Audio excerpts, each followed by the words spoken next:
A new dawn have started, Lord, and we thank you for that. We thank you, Lord, that we can start a new year. What is a couple of days old, but in your presence once again today. Thank you, Father, that you have spared each and every one for us, so that we can embrace this new year which you have given us.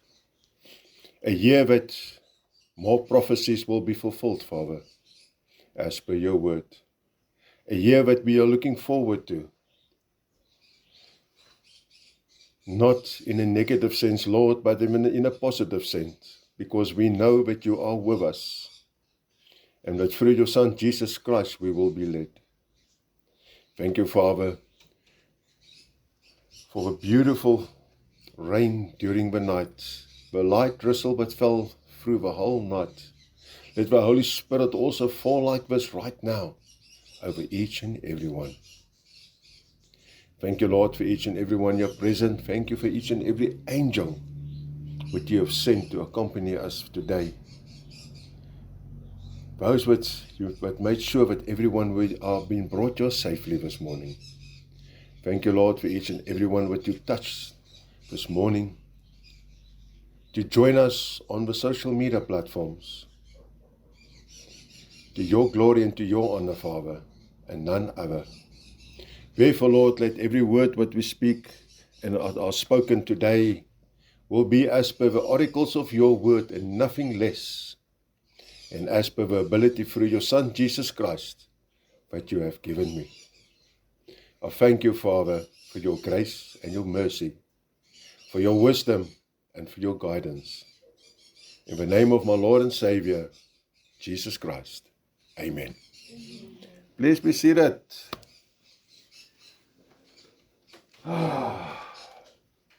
Let's have a New Year resolution. How many made New Year resolutions? Nobody. Wow. So you don't believe you can do any change or make any changes in your life? How many of you really want to make a change in your life, in your communities, and so forth? We all do, don't we? But do we actually realize that we've got the power to do it? Do we know that we've got the power to do it? We got the power. Because our Lord and Heavenly Father gives us the power. His word gives us the power to do it. We are not powerless as what we think we are. Although the enemy wants to make sure that we are powerless. We are not. Now, we can make a change. But I think we need to start to see what the definition is actually about it. The authority of a power that we've got to make a change. You see, the statement change can be made to have a power. We all have heard that before. Right? That is it. That is actually a phrase what people use when they want to hype people up. When they want to bring them out of negativity. Now, this is a widely shared sentiment in motivational and self-help contexts. Most of motivational speakers love to use this verse. And if they're good in that, believe me, they bring that whole audience to their feet. And everybody think they can move mountains, they can do incredible things. Emphasizing personal agency and the capacity of self-transformation and broader social impact. It highlights that you are the architect of your own destiny. Do we realize that? That we are actually the architect of our own destiny. And Scripture tells us that. Scripture makes it quite clear to us. Each one of us here today, each one of us who are joining us on the social media networks.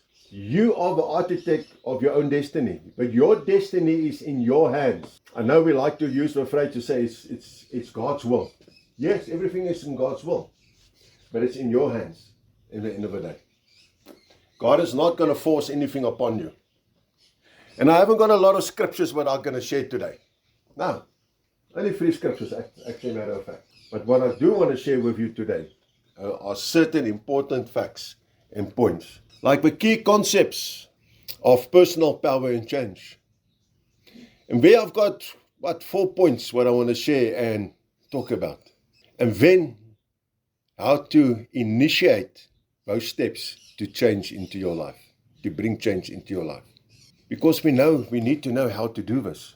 It's easy to talk about it, but it's not as easy to actually fulfill it and to bring it to a fulfillment. So let's start on the key concepts. Now, point number 1 is internal control. Internal control. Your internal control. Right? The only thing that can directly change is yourself. You're the only one who can change yourself. Nobody else can change you. People can try, institutions can try, governments can try, but you are the only one who's got the power to change yourself. Let's look at an example. People have been sent to prison with a hope that they will be rehabilitated and changed. Some of them who decide by taking the control of their own life to do that change, they do change. But others who decide, no, I'm not going to, you won't change them. It's the same, you can preach the gospel as much as you like. You can proclaim it out there, day and night, 24/7. But if people do not want to make a change within them to accept Jesus Christ as the Lord and Savior, it's not going to happen. They need to take that opportunity. They need to make that decision to bring that change into their life. Afrikaans wil God was saying, jy kan die perd in die drinkwater toe vat, maar jy kan hom nie maak drink nie, né? Your mindset, your attitude, your habits and your actions, that depends on it. That is your inner self. That is what depends on if you want to change. The way that you act, your attitude, your mindset. If you've got a negative mindset, you're not going to be able to be anything positive. Because everything you touch, you're already going to say, no. And we're going to get to that a bit later. You cannot control external circumstances. We cannot control the external circumstances around us in our lives. You cannot control how the person next to you are driving, how he's going to behave. You cannot control how the person next to you in the supermarket is going to behave. That is something that is out of our control. So you cannot control other people. But why do we want to control them anyway? They need to look at themselves, change their own behavior. We can just give them the guidance in that. But what you can control is how do you respond to them. If that person swerved just right in front of you, how do you respond? I know how a lot of people respond. I know how my wife will also respond sometimes. And myself. So we got the control how we're going to respond towards that. Are we going to respond in such a manner that it's going to escalate into something that's more serious as what it's supposed to be? So, internal control is within our power, is within our grasp. The external, not so much. But the way that we're going to respond from internally to that externally, that makes a difference. Then secondly, the power of decision. How many times have I now heard it in my life that people say, I'm not allowed to make a decision on myself. I'm not allowed to do this, I'm not allowed to do that. Come on. Transformation in your life begins with making a committed decision to change. You've got the power to do that, but you need to make that decision. Nobody else can make it for you. If somebody tells you you cannot change and you believe that person, you will never ever change. You're never going to change them. If you don't believe you've got the power to do it, you're always going to be there at the bottom of the barrel, believe me. So you need to make that committed decision to change, to bring that change upon your life. This choice is a powerful first step in steering your life in a new direction. And this is a step that we also use in the counseling, especially where we get to gender-based violence, where people have been sitting in a marriage and been degraded and been assaulted and whatever for the last 15, 20 years. They said, but I can't go anywhere. I can't make a change. I can't do a change because they don't want to take the power.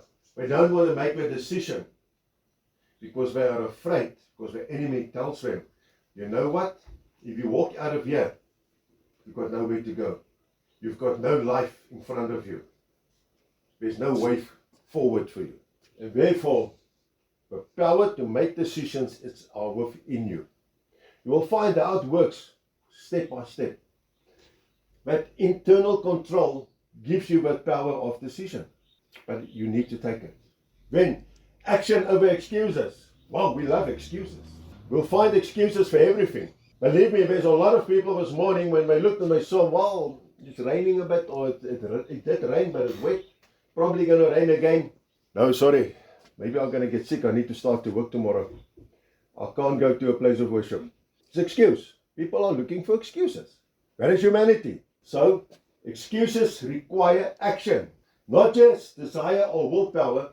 Therefore, we need to stop making excuses and take concrete steps moving forward. It's easy to make an excuse. I cannot accept Jesus in my life now. Because what? And the moment you ask that, when people usually backtrack and they can't answer you back, but they will keep on telling you, I can't do it. Because people will turn it against you. Okay. Maybe you're going to lose some of your buddies. Okay. But is that an excuse not to have a relationship with Jesus? If you keep on complaining, you want to change your life. But if you get the opportunity and you tell the way to do it, then you come out with a lot of excuses. The latest one these days, excuses is that people say, you know, I have submitted 100 CVs already, plus. I haven't had to respond on one. So I'm not going to even try anymore. That's an excuse. That is not positive corrective action what you're taking. Next time, send 200. I believe if you don't put the line in the water, you're not going to get a bite or a nibble. But you need to make sure there's something on that hook for the fish to nibble on, for you to get a bite.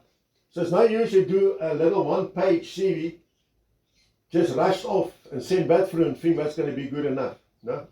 But we're looking for excuses not to do some things. Yes, facts is that certain people and certain race groups and certain age groups can forget. But that still doesn't give us an excuse to do something with our lives. Doesn't give us that excuse. Each and every one of us are still capable of doing something, even if it's just spreading the gospel of the Lord. Even if it's just helping the old lady there at Pick n Pay put her groceries in her car when she battled with it. But you see, that's also an excuse for us not to do it, because I don't want to get involved. Maybe people are going to think funny of me. We'll get to Romans 12 just now. So how do you do this? We take small steps. How do you eat the elephant, I say? Bit by bit, little piece by little piece. How do you eat a nice chocolate cake? Also bit by bit. But my piece is a little bit bigger.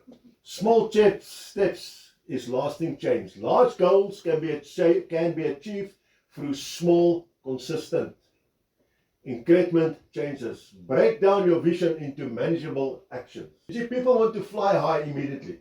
You need to be realistic in what you want to do, in the changes you want to make in your life.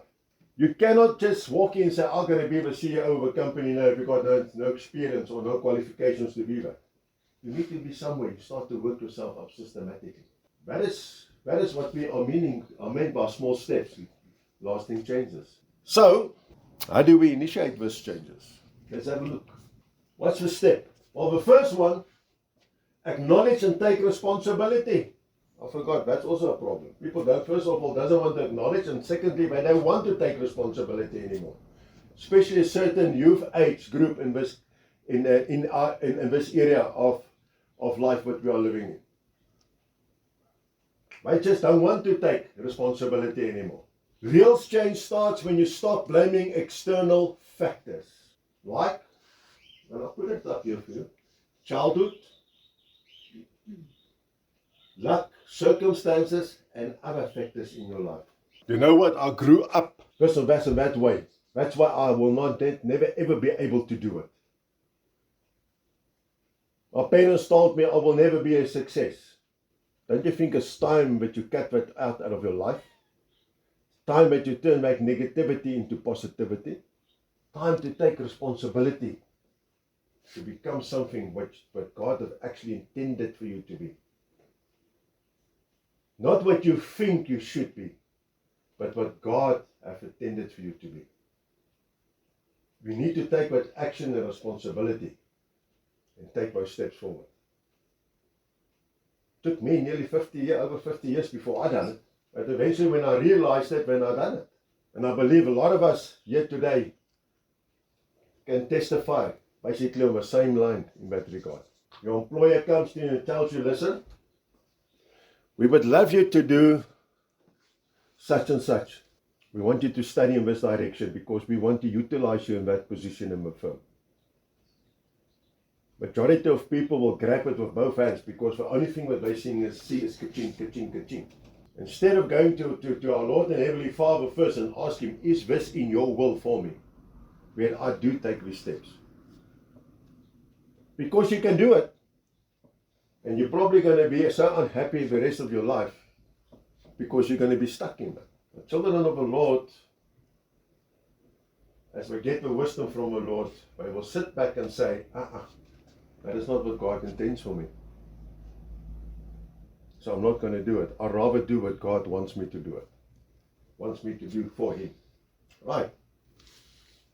Secondly, define your goals and clarity. We need to have goals in life. If you haven't got a goal, how are you going to achieve it? We need to be objectives. Hey, I sound like a motivational speaker today. Be clear about what you want to change in your life. Be clear about it. Have a clear picture. And once again, if you do not get a clear picture, go to the Lord in prayer and ask Him to show it to you. Proverbs, the book of Proverbs makes it clear to us.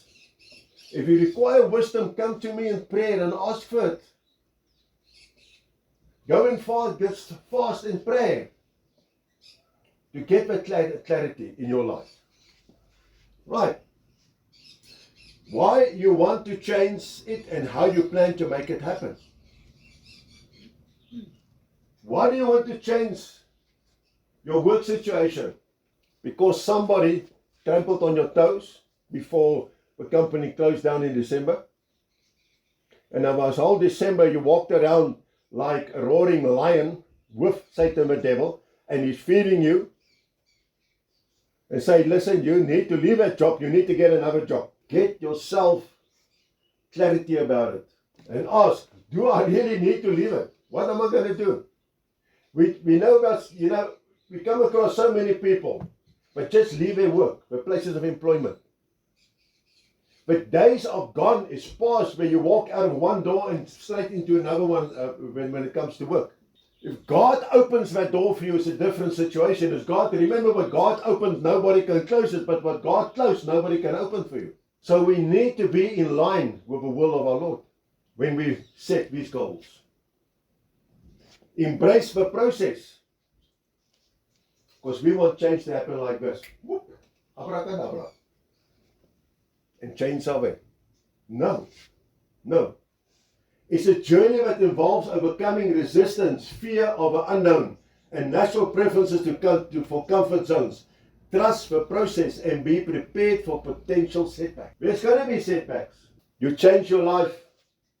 You start to have a relationship with Jesus. You came to that point. You have done all these points up to now. Now you're embracing this process. You said, today is the day. I can't wait any longer. Now I'm accepting Jesus into my life.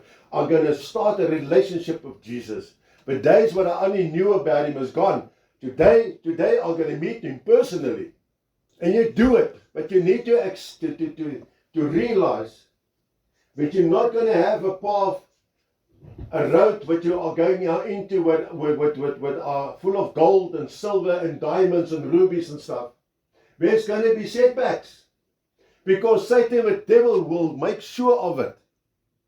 And Scripture tells us that over and over, and we have been warned about it.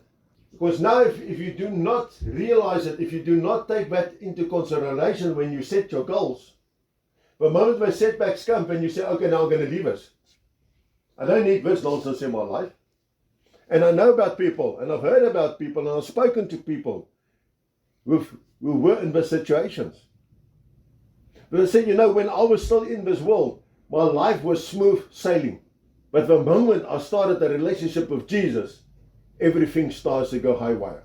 And in front of you is standing one of those who went through that. But do we persevere through it? Do we push through that storm with Jesus? That is where your character will be tested at the end of the day. And that we come again back to just one of those previous points. Internal. You internally need to change. You've got the power eternally to do that. Right. Therefore, embrace that process of change. Cultivate positive habits. You see, your daily habits constitutes a large proportion of your life. Cultivating positive habits is a practical way to effective, lasting change. Take everything what's negative and get rid of it. Replace it with positivity. Replace it with positivity. Hey, start to work tomorrow again. Where's anyone driving all the way to Joburg or to Midrand or to Pretoria? Hey, I'm so tired of it. I'm so bad. But I know one person who actually said to me, I've changed that negative feeling into something positive. But while I'm driving, I'm listening to praise and worship of the Lord, and I worship, praise and worship all the way from here to Joey's. I don't even realize the time that I spent on the road. Small little things. We can do it. We've got the power to make those changes in our lives. Seek support. What support? Well, it's quite simple. Quite simple. Surround yourself with people who believe in you and your ability to change. Because the moment you start to change, people are going to tell you all the things why you cannot do it. If you stop drinking, they're going to tell you the reason why you cannot do it. If you stop leaving drugs and stuff, they're going to tell you why you shouldn't do it. If you stop smoking, they're going to tell you why you shouldn't stop smoking either.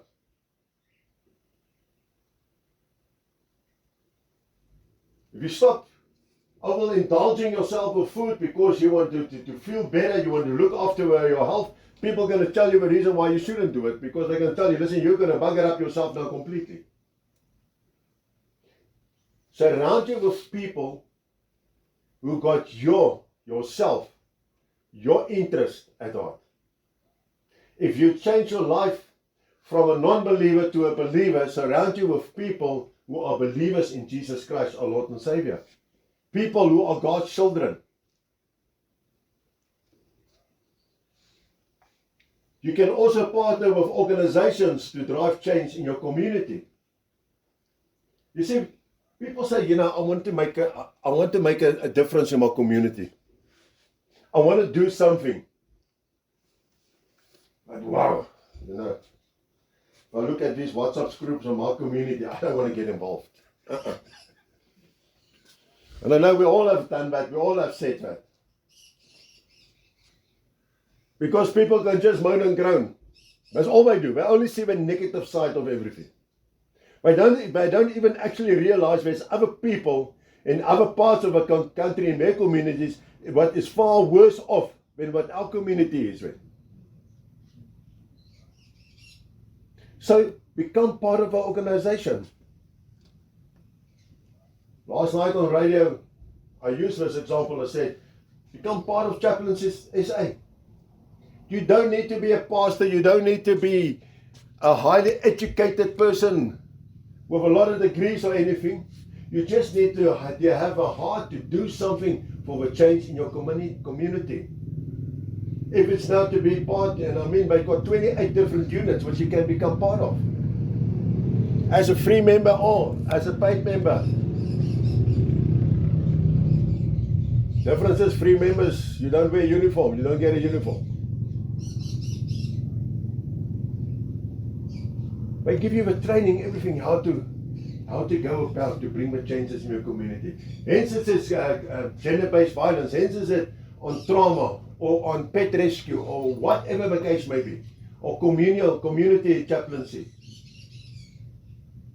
But get involved in an organization where you can fit in to make the changes in your community. If you got the urge or you got the calling and you say, but I want to become part, for example, a soup kitchen or something like that. Find out where are a soup kitchen. Go and volunteer. Go and learn by those people who have already done it and are busy with it. So surround yourself with people with positivity in what you want to do in this change in your life. If If you want to stop drinking, it's no use that you want to stop, but you still hang out with your buddies in a pub every night.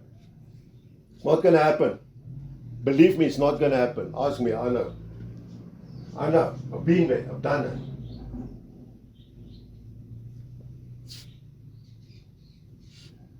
That is not change. So seek support with people who've got your interest at heart, who will uplift you positively, who will not break you down negatively. Then, as I've put here, this message is quite simple. You have a power within you to rewrite your story and create the life you want, but you must be the one to initiate that change. That is the moral of everything. It's in your hands. Not in my hands, not in your spouse's hands, not in the hands of a person before or behind you. It's in your hands. Because God has given that power into your hands for each and every one of us. Brings me to Romans 12 verses 2. We're all supposed to know this verse very well, by heart by now. Do not be conformed to this world, but be transformed by the renewal of your mind, that by testing you may discern what is the will of God, what is good and acceptable and perfect. Unfortunately, people do not change. They do not take the power to change because they still want to be conformed to this world, and the world defeats what they are using. They don't want to walk out of it, to get away of it. Change is transformed by the renewal of your mind. That is where you take the power back. And that we need to do. If we really want to have change this year in our lives, we need to do that. We need to do it.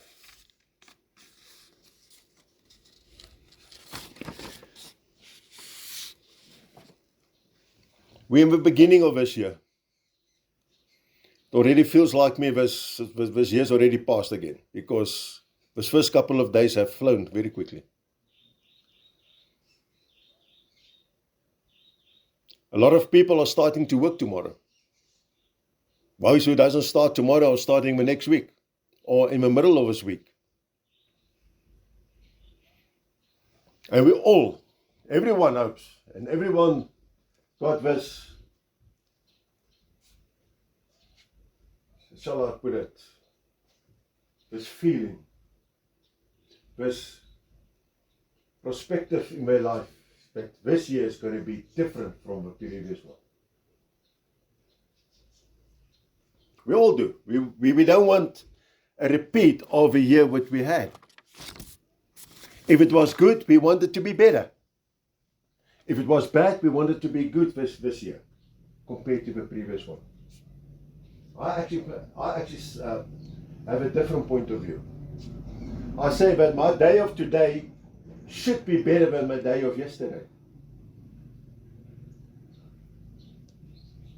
I don't look at it at years, but humanity is different. They look at it in yearly cycles.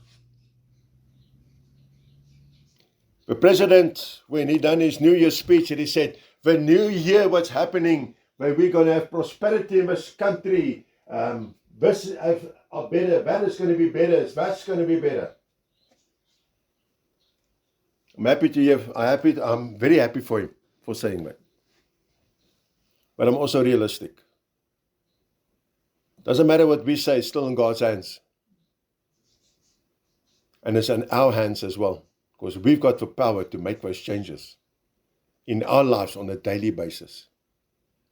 Morning, if you get out of bed and you are negative, just get back in and get out on the other side, because maybe that's a positive side where you should have got out of. Start your day positive and not negative.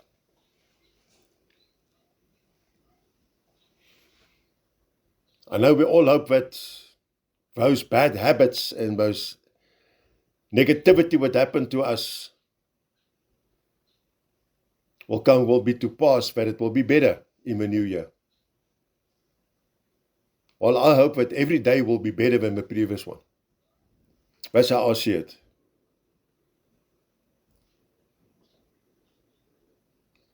A lot of us, there's a lot of people who have tried to accomplish certain things in the previous year, the previous week, the previous day, but they haven't. And I hope that they will be able to go accomplish it the next day, the next week, or the next year, what we are in. But that's where we come into our goals, what we need to set. Our objectives, what should be there. But it starts with ourselves from the inner to bring that change forth.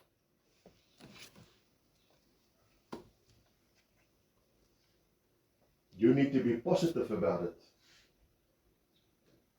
to make that change in your life.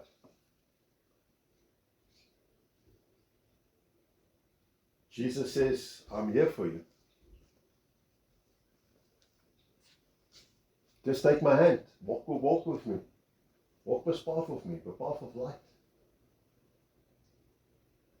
If you don't want to do it, how do you want to get change in your life?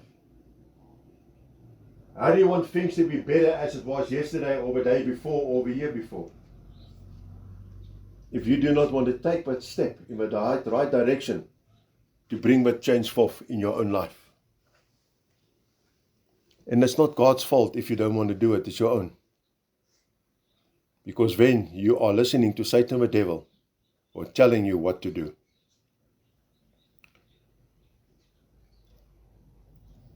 Let's stop with this thing to say, listen, I'm not going to try again because I'm just going to fail again. You all know that saying? And I hear kids, youngsters today, the youth, actually saying that. I'm tired of trying because I keep on failing. If you have to rewrite that exam 10 times, rewrite it 10 times until you pass it. Keep on trying. Keep on trying. Don't give up. Because that is what the enemy wants you to do, to give up. If you read scripture and you say, but this verse, I just can't understand it. I can't just get a breakthrough. I'm just throwing it there one side. Don't. Ask the Lord to give you a breakthrough. Ask Him to show it to you. Don't give up. Keep on trying until you get your breakthrough. We need to stop to say that I am a failure. I will not make it. And parents need to teach the kids this. To stop being negative, to say that they are not good enough to do something.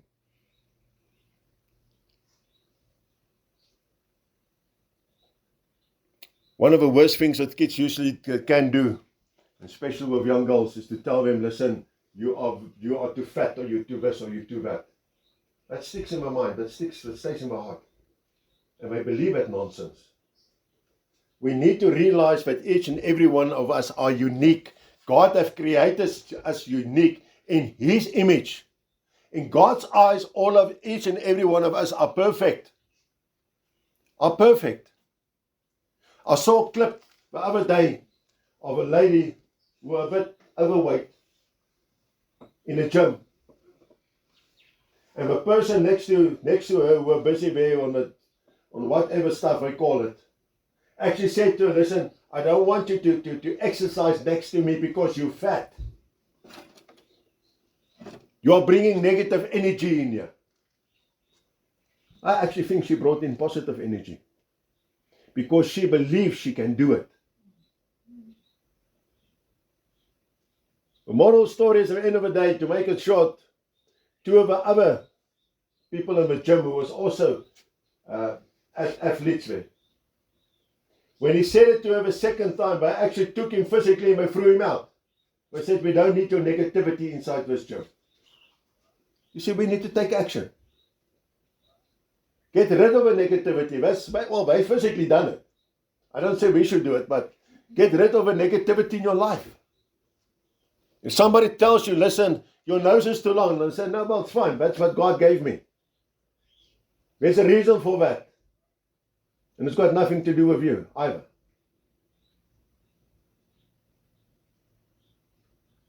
God has made us all, each and every one of us,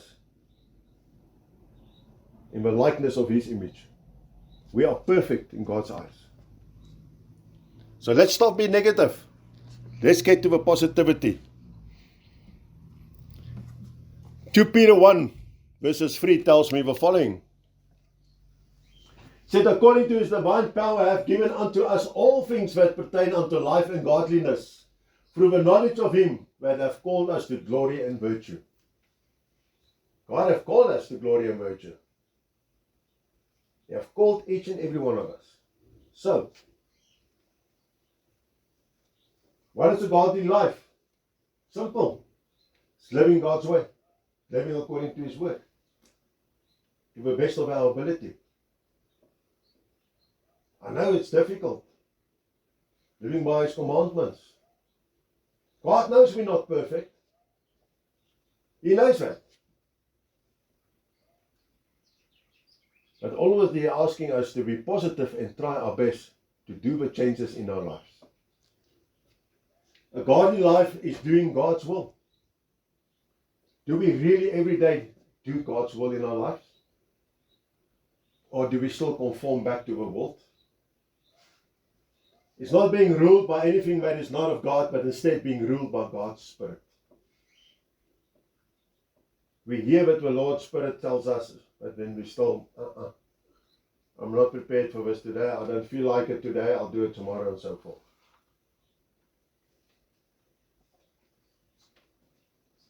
Over this festive season, we had to be obedient.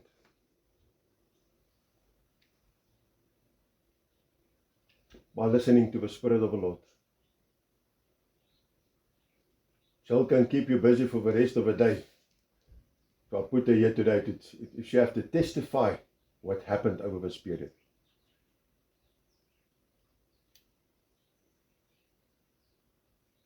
New Year's morning, half past 1, she only got back into the house. After spending 14, 15 hours assisting, helping.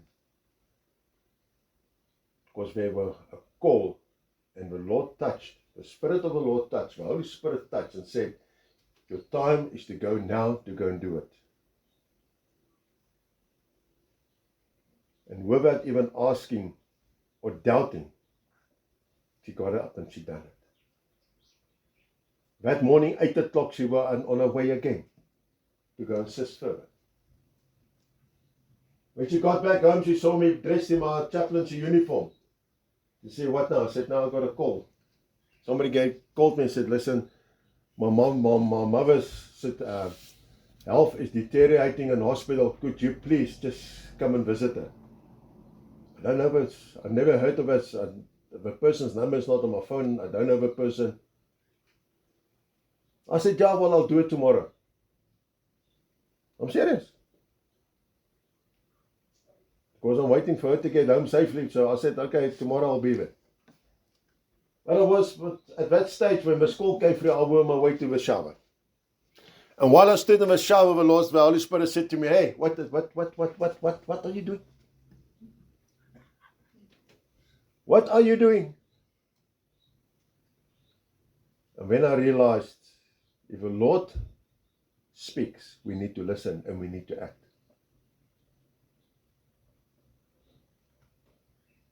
So I got out and I started getting dressed. She stopped and she said, no. And I said to her, this is this. But she actually phoned me. I said to her, listen, I have to go. And she phoned me. I said, no, you just wait. I'll be there now. She stopped her. She got changed in her chaplain's uniform as well. And we went, and off we went. To go and visit this person.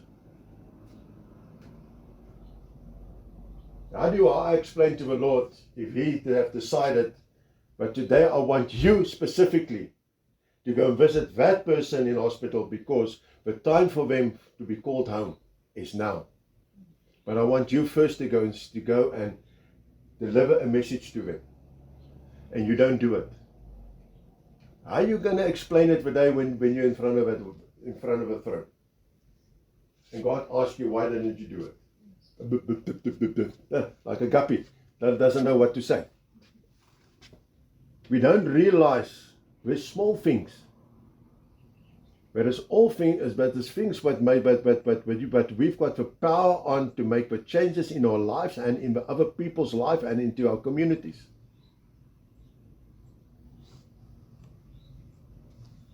A godly life is having the right relationship between yourself and God in every way. And that is what I'm trying to strive to with my relationship with the Lord. I nearly buggered it up. But luckily the Holy Spirit came there. And I came to my senses. Because once again, the power are within us for us to take control and to make the right decisions.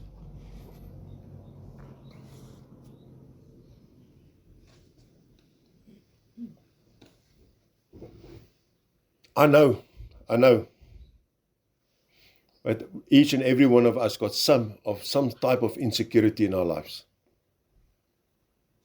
But the time is for us to overcome it. To stop shrinking back, to stop standing back, to say, I cannot do it.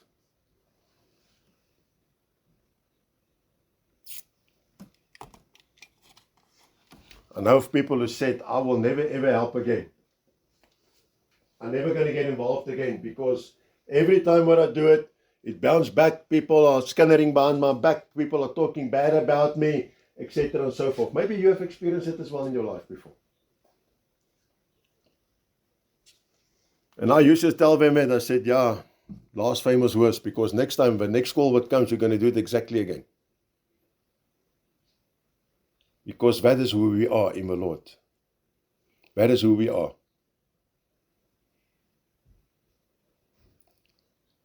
So we need to take the risks and stop worrying what this world is thinking about us.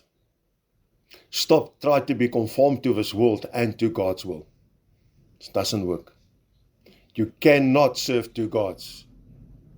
You cannot serve Mammon and God.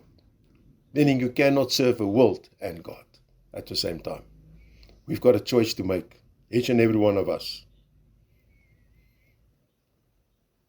I know when the Lord touches us, when the Lord calls us to do something, we feel insecure, we feel frightened. Of course, especially if we haven't done it before. But I want to give you a guarantee today, you don't need to be frightened. Because God got you. Got you in His right hand of protection. Jesus Christ is with you all the way. Just be obedient and say, Lord, thank you, I'll do it. Just lead the way. And Jesus will lead that way for you. And believe me, there's no better feeling than the outcome in the end of the day. It doesn't matter what the outcome is.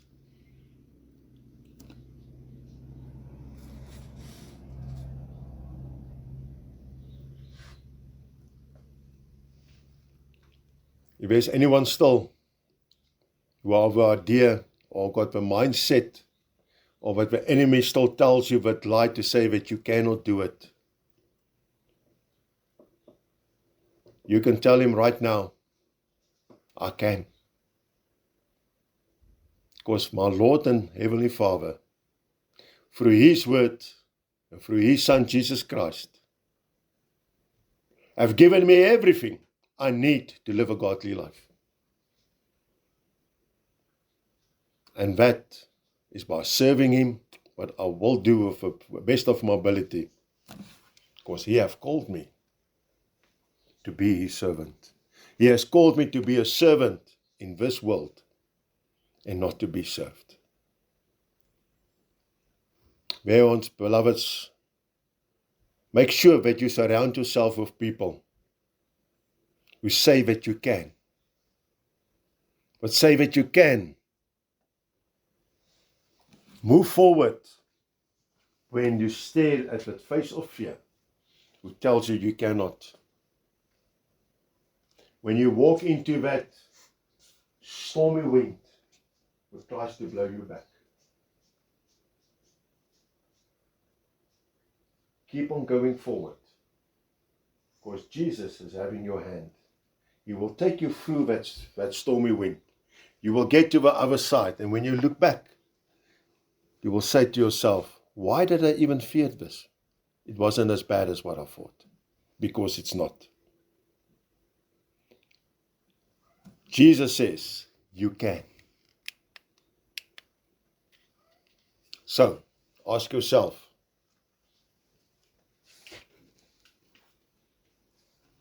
what changes do you really want to have, and what do you really want to make this year in your life?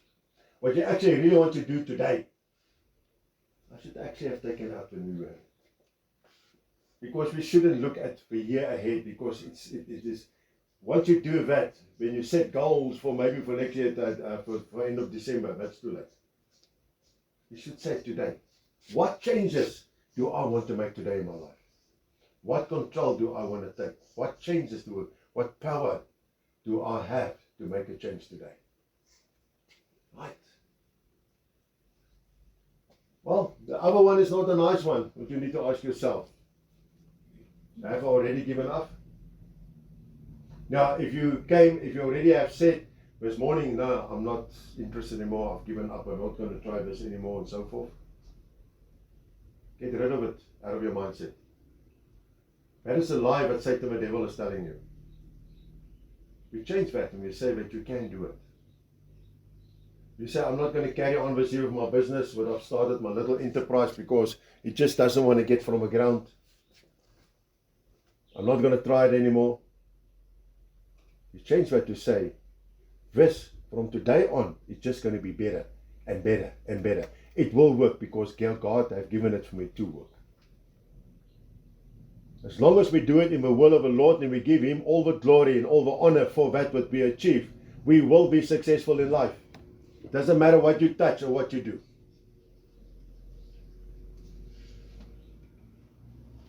Begin again from the beginning, beloveds.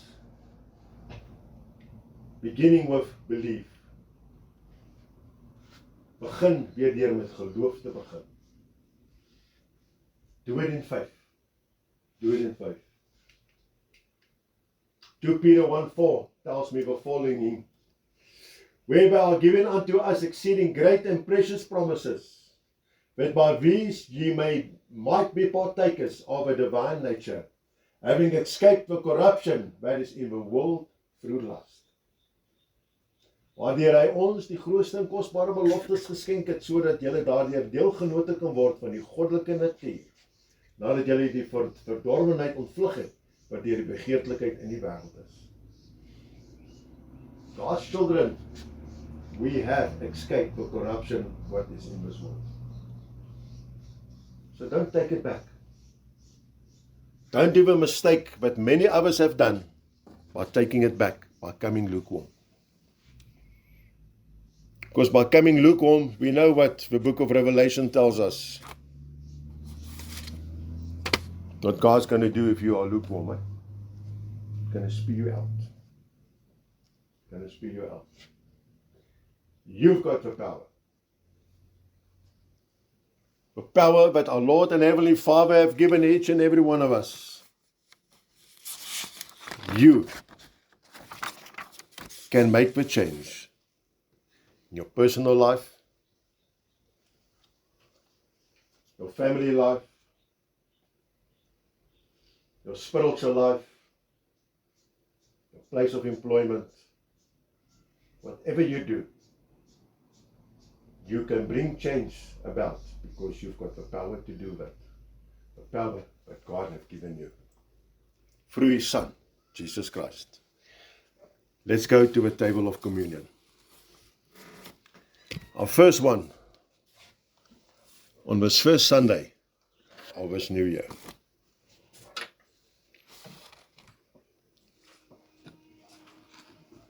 And once again, I want to start it off with a warning of 1 Corinthians 11:26-29. It tells us, as often as we eat the bread, what symbolizes the body of Jesus Christ, and drink out of a cup that symbolizes His blood, but if we do it in an unworthily manner,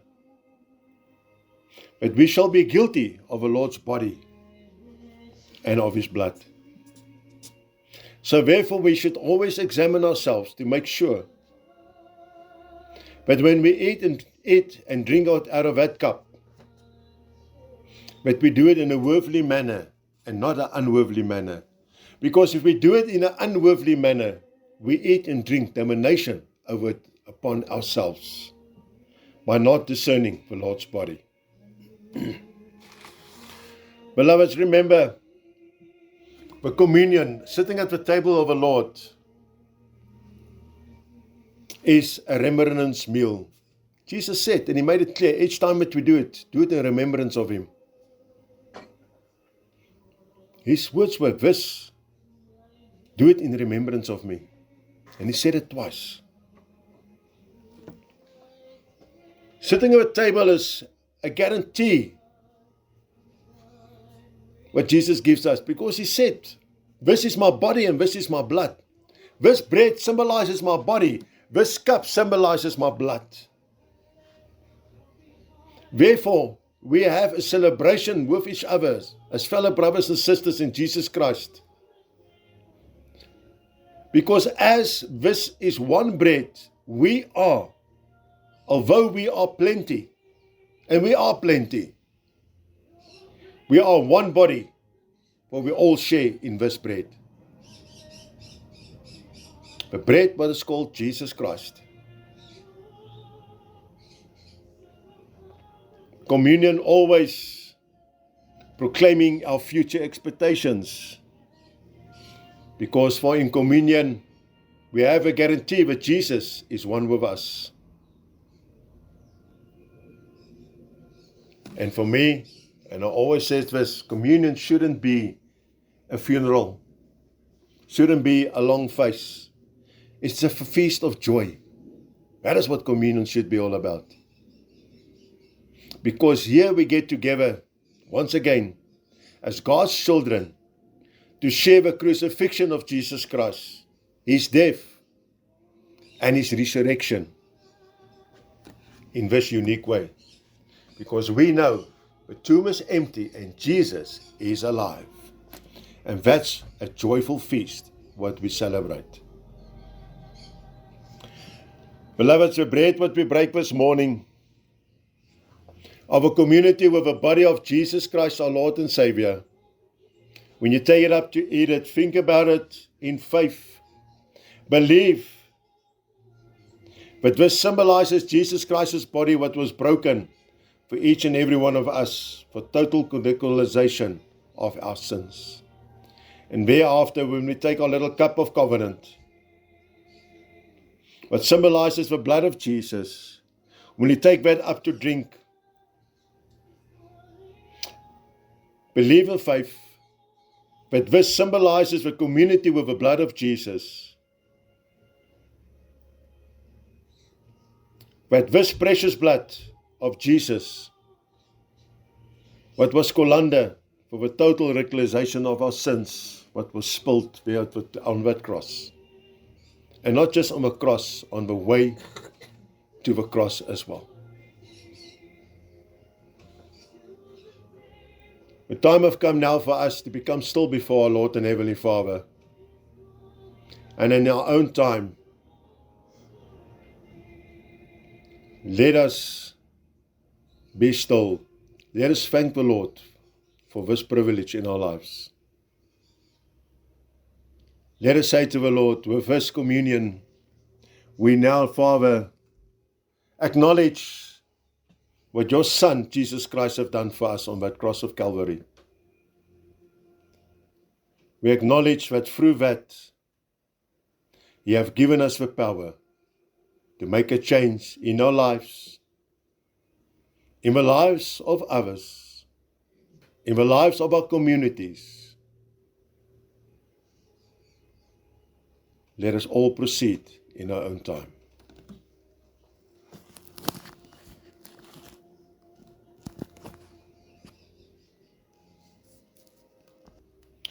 While we're all sitting with our heads bowed,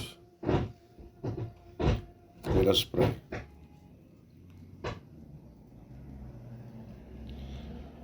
Almighty Lord and Heavenly Father, Lord, we come now before you with a heart of pureness, not with a heart only in need of love and acceptance, Father. Lord, we have confessed our sins before you, and we thank you, Lord, for your forgiveness. Lord, thank you that we know that you will guide us and that you will lead us as we want to bring the changes in our personal lives, in our family setups, in our workplace situations, in our businesses. Thank you, Lord, that we know once again that we do have a power through your Son Jesus Christ to do such. And therefore, Lord, through that power that you have given us in your word and by Jesus, we come now and we address what Satan and the devil are busy with. And we have made his plans for this day, for the week before us, the months before us, and this year before us, to see how much havoc he can create, where he can go around to devour, to destroy, to steal, to cause heartbreak, heart sore. But we come now in Jesus' name and address it and remove illegal contracts that you have entered into with your children. But we rebuild through Jesus Christ healthy boundaries in our lives. But not anything what he is trying to do in our lives. But it will have no further effect in our lives, Lord. But it all have died off now. But it has been wiped out and wiped clean by the blood of Jesus. Therefore, Lord, thank you that we know, but you know, but we do not have to fear Satan, the devil, anymore. But we do not have to fear for anyone who is still under his influence or under his control. But the authority that you've given us, Lord, that we can proclaim life and light over our fellow brothers and sisters, over our communities, over our places of employment, over our families. Therefore, Lord, I come now before you to bless and declare life and light over each and every one present, over each and every one who hears my voice, through the Lord and Savior and Redeemer, Jesus Christ. But life are now been spoken and light over each and every person's health, their finances, their marriages, engagements, and relationships, what they are involved in. Their business enterprises, their places of employment. Each and every person's personal spiritual well-being, as well as their domestic family spiritual well-being. That life and light will shine brightly there once again. Thank you, Lord, for your blessings as per your word. Our Lord and Heavenly Father comes this moment and he lets his face shine upon each and every one. He's gracious upon us. He lifts his countenance upon each and every one, and he gives you peace. But the Father says, I come now and I place my name on your heart. I'm writing it there right now. I'm engraving it there for you to keep.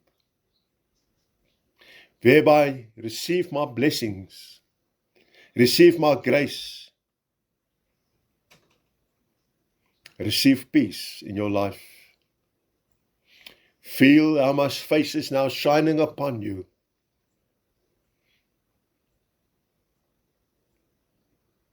In the name of all names, Christ Jesus, the Lord and Savior, the Redeemer of Redeemers. And we all say, Amen.